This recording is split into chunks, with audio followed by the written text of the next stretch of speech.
Okay, we're on Pesachim, Perek Dalid, Mishnah Zayin, the 7th Mishnah and the 4th chapter of Pesachim, and we're continuing to discuss the laws related to the 14th day of Nisan, where we know that they had a minhag to do work, some work, and not other work, and also it was asur, you're not allowed to do any work beginning after Chatzot. Says the Mishnah, Moshivin shovachim letarnagolim be'arba'asa. Shovach is a coop. Okay, so if you have chickens, Moshivim shovachim, you're allowed to sit on, Moshiv, to place tarnagolim on the shovach, on the coop, be'arba'as, on the 14th. What is this talking about? Shovachim, tarnagolim are not chickens, they're birds. Shovchei yonim, okay, if you have doves, right, coats of dove coats, that the doves were sitting on to grow chicks.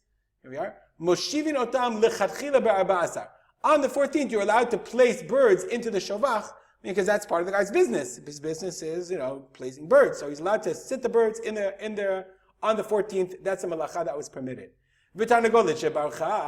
And if a bird ran away or died, we're going to see, if the bird ran away, you can return the bird to its place. The Bartenura says this is talking about Chol HaMoed, because obviously, if it wasn't Chol HaMoed, if you're allowed to place it on the 14th, you're certainly allowed to return it. V'im meita, and if the bird died, moshivin acheret tachtea, you're allowed to put another bird in its place on the egg that it's hatching. Why? So the Bartenura said, the Gemara says, this is only talking about, Yashva ala beitzim shlosha yamim kodem shebarcha. If the bird already sat on the eggs for 3 days, because then the eggs started to fertilize and you can no longer eat them. If it's less than 3 days and it's a fresh egg, you can eat it. Why? So on Chol HaMoed, if my bird dies or it runs away, I for sure can bring it back, and I can even bring another bird to sit on the eggs so that I don't lose them. Because since it's something that's davar ha'aved, we know that things that are going to cause me to lose money, I'm allowed to do it even on Chol HaMoed. Hilkach, for that reason. If the bird died, I can place another bird instead. I can do that work because I don't want to lose the eggs. New topic. The grof means to scoop out and remove. So the animals, they do their thing. So you have to remove the manure. So they would remove the manure to a place that they would then save it and use it for fertilizer. So you're allowed to do that on Arba'asar.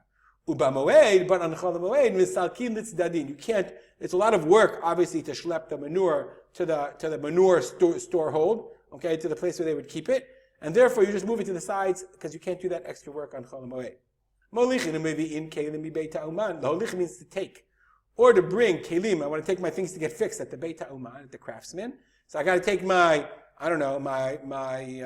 power tools to get fixed. I could do that on the 14th. We're talking about. Even though I don't need to do it, I don't need them for the moed, one of the things we permitted you to do was to drop off and pick up goods that have to be fixed or already were fixed. We'll stop here and dedicate our learning to the memory of my father, Rav Simcha ben Yitzchak Kalman, and feel free to email me if you have comments or questions. Have a good day.